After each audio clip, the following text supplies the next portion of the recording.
विष्णोर्वीर्याणि को वा कथयदुदरणेः कश्चरेणून्मिमीते यस्यैवाङ्घ्रित्रयेण त्रिजगदभिमितं मोदते पूर्णसम्पत्तिः योऽसौ विश्वानि दत्ते प्रियमिह परमं धाम तस्याभियायां तद्भक्ता यत्र माद्यन्त्यमृतरसमरन्दस्य यत्र प्रवाहः आद्यायाशेषकर्त्रे प्रतिनिमिष नवीनाय भर्त्रे विभूतेर्भक्तात्मा विष्णवे यः प्रदिशति हविरादीनि यज्ञार्तनादौ कृष्णाद्यं जन्म यो वा महदिह महतो वर्णयेत्सोऽयमेव प्रीतः पूर्णो यशोभिस्त्वरितमभिसरेत् प्राप्यमन्ते पदं ते हे स्तोतारः कवीन्द्राः तमिह खलु यथा चेत यद्वेतदैव व्यक्तं वेदस्य सारं प्रणुवत जननोपात्तलीलाकथाभिः जानन्तश्चास्य नामान्यखिल सुखकराणीति सङ्कीर्तयध्वं हे विष्णो कीर्तनाद्यैः तव खलु महतस्तत्त्वबोधं भजेयं विष्णोः कर्माणि सम्पश्यत मनसि सदा यैः स धर्मान् बध्नाते यानीन्द्रस्यैष भृत्यः प्रियसख इव च व्यातनोत् क्षेमकारी ईक्षन्ते योगसिद्धाः परपदमनिशं यस्य सम्यक् प्रकाशं विप्रेन्द्रा जागरूकाः कृतबहुनुतयो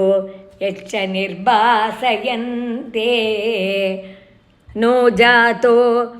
जायमानोऽपि च समधिगतस्त्वन्महिम्नोऽवसानं देव श्रेयांसि विद्वान् प्रतिमुहुरपि ते नाम शंसामि विष्णो तन्त्वां संस्तौमि नानाविधनुतिवचनैरस्य लोकत्रयस्यापि यूर्ध्वं विभ्राजमाने विरचितवसतिं तत्र वैकुण्ठलोके आपः सृष्ट्यादिजन्याः प्रथममयि विभो गर्भदेशे दधुस्त्वां यत्र त्वय्येव जीवाः जलशयनहरे सङ्गता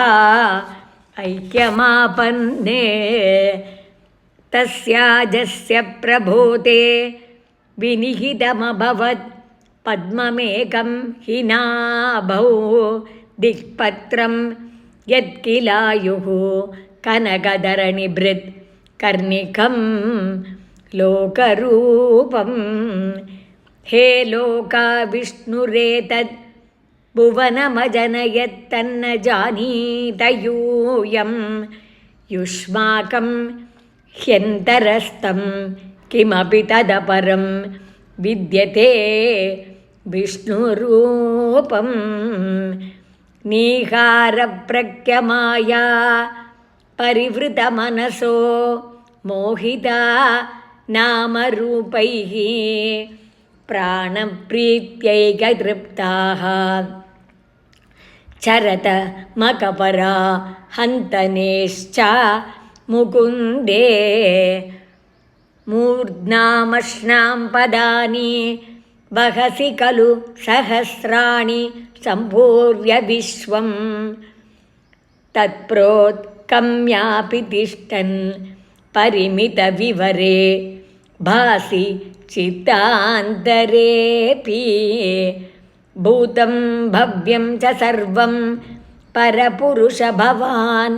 किञ्च देहेन्द्रियादिभिर्वाविष्टौ ह्युद्गतत्वादमृतसुकरसं चानुभुङ्क्षे त्वमेव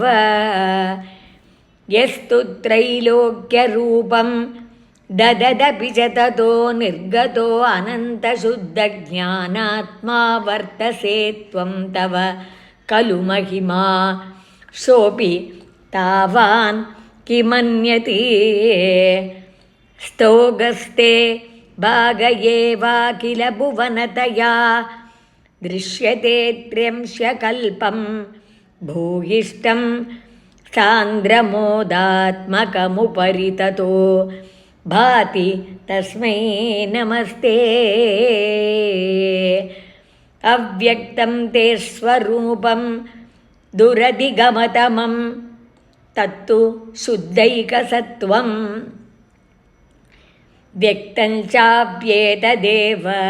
स्फुटममृतरसाम्भोधि कल्लोलतुल्यं सर्वोत्कृष्टामभीष्टां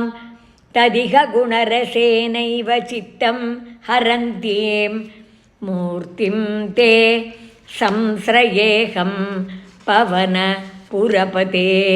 पाहि मां कृष्णरोगात् श्रीहरये नमः गोपिका जीवनस्मरणं गोविन्द गोविन्द आनन्दचिन्मयने शरणं श्रीचोटानिकर भगवती अम्मये शरणं नारायण अखिलगुरोर्भगवन् नमस्ते।